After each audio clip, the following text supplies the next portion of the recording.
Assalamualaikum warahmatullahi wabarakatuh. Izinkan saya memperkenalkan diri terlebih dahulu.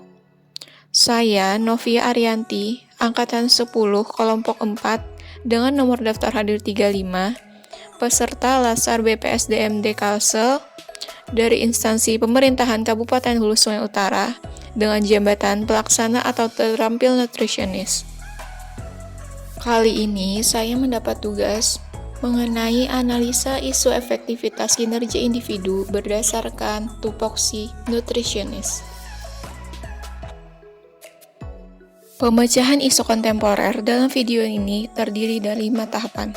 Yang pertama, identifikasi masalah atau isu. Yang kedua, menapis dengan teknik tapisan APKL. Yang ketiga, menentukan prioritas masalah dengan metode USG.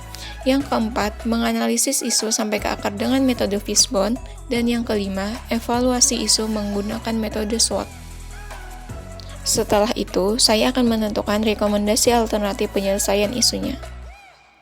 Membahas mengenai identifikasi masalah. Saya adalah ahli gizi yang bertugas di Puskesmas. Berdasarkan pedoman pelayanan gizi Puskesmas, menurut buku pedoman proses asuhan gizi Puskesmas, layanan gizi Puskesmas terbagi menjadi 2, yaitu pelayanan gizi dalam gedung dan pelayanan gizi luar gedung. Dalam video ini, masalah gizi yang saya angkat mencakup layanan gizi dalam gedung dan luar gedung. Adapun isu yang saya ambil adalah sebagai berikut. 1. Ketidaklengkapan pengisian formulir asuhan gizi. Yang kedua, ruang konseling gizi yang masih menyatu dengan ruang kerja pegawai tidak sesuai standar. Yang ketiga, kurang optimalnya pencatatan distribusi PMT balita wasting. Yang keempat, kurang terpantaunya ketersediaan leaflet untuk konsultasi gizi. Dari permasalahan tersebut, maka perlu dicari masalah-masalah yang paling sesuai. Teknik tapisan yang saya gunakan adalah APKL. Berikut penjelasannya. Teknik tapisan APKL yaitu kependekan dari aktual, problematik, kelayakan, dan kelayakan. Di mana aktual berarti isu tersebut merupakan masalah yang marak dibicarakan. Kemudian problematik artinya isu tersebut memiliki dimensi masalah yang kompleks sehingga perlu segera dicari solusinya. Selanjutnya, kekalayakan artinya isu tersebut menyangkut hajat hidup orang banyak. Dan kelayakan artinya isu tersebut masuk akal, realistis, relevan, dan dapat dicari alternatif pemecahan masalahnya. Pada tabel dapat dilihat isu-isu yang telah saya ambil. Isu pertama, tentang ketidaklengkapan pengisian formulir asuhan gizi, dapat memenuhi kriteria A, P, dan L tetapi tidak memenuhi kriteria K. Lalu, isu ruang konseling gizi yang masih menyatu dengan ruang kerja pegawai, memenuhi kriteria A, P, tetapi tidak memenuhi kriteria K dan L. Selanjutnya, isu tentang kurang optimalnya pencatatan distribusi PMT balita wasting, memenuhi kriteria A, P, K, dan L.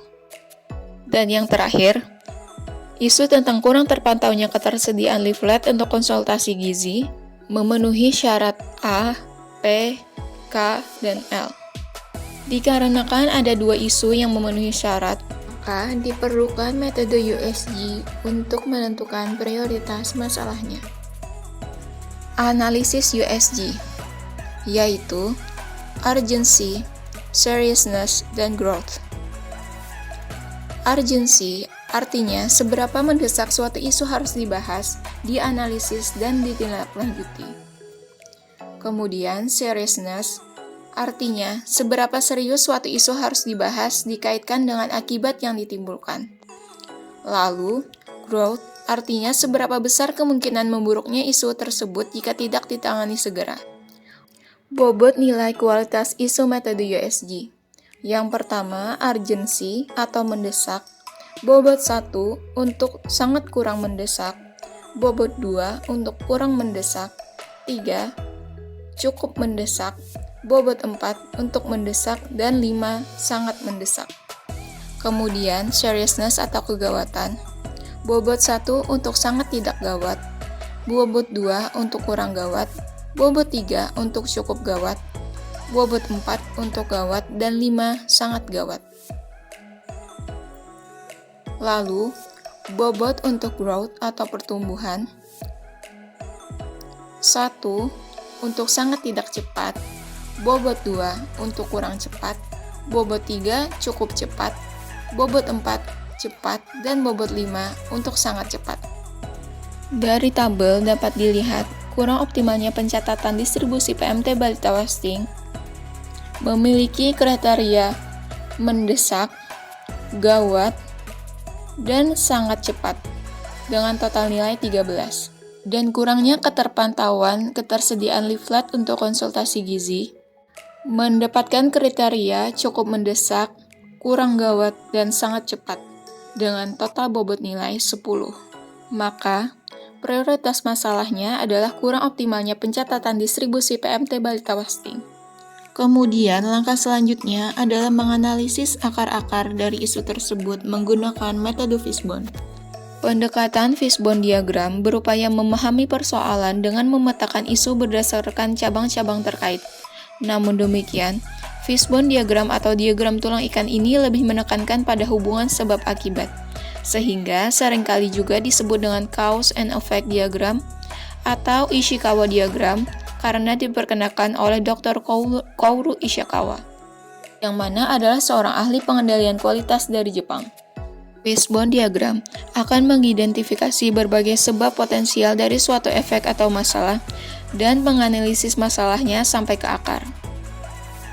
Nah, kurang optimalnya pencatatan distribusi PMT balita wasting dapat berasal dari berbagai sumber. Yang pertama, metode, yaitu dikarenakan format tabel buku pencatatan yang terbatas. Yang kedua, ada man atau manusia, karena petugas kadang lupa balita wasting mana dan siapa yang sudah mengambilkan karena kurangnya dokumentasi. Ketiga, ada metode, di mana sistem pencatatan dengan buku yang kurang efektif dan efisien. Dan selanjutnya material, yaitu pencatatan manual memakan tempat dan biaya.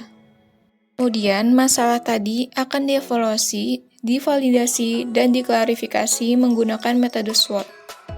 Analisis SWOT adalah suatu metode analisis yang digunakan untuk menentukan dan mengevaluasi, mengklarifikasi, serta memvalidasi masalah dari sisi kekuatan, kelemahan, kesempatan, dan tantangan dari isu yang telah diambil. Di mana pada isu yang saya ambil, strength atau kekuatannya adalah adanya peraturan pemerintah terkait pemberian PMT balita wasting. Kemudian weakness atau kelemahan, yaitu media kertas atau buku, kadang kurang cukup memuat informasi yang dibutuhkan. Lalu kesempatan atau opportunities, yaitu adanya media internet yang dapat menyimpan data selengkap-lengkapnya dan tidak terbatas. Kemudian threats atau tantangannya, yaitu petugas harus mempelajari dan mensosialisasikan kembali, serta meminta kader berubah dari sistem pencatatan konvensional ke sistem pencatatan online.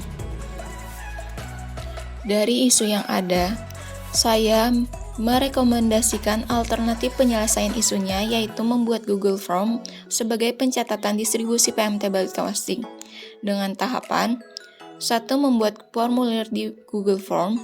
Yang kedua, membuat item-item yang dapat memuat informasi semaksimal mungkin. Yang ketiga, mensosialisasikan kepada petugas gizi. Yang keempat, mensosialisasikan kepada kader posyandu balita. Dengan hasil yang diharapkan, petugas lebih mudah merekap dan memantau serta menelusuri data-data balita penerima PMT. Dan pihak yang terkait adalah petugas gizi dan kader posyandu balita. Sekian pemaparan saya mengenai analisa isu efektivitas kinerja individu berdasarkan tupoksi nutritionist di Puskesmas. Terima kasih. Assalamualaikum warahmatullahi wabarakatuh.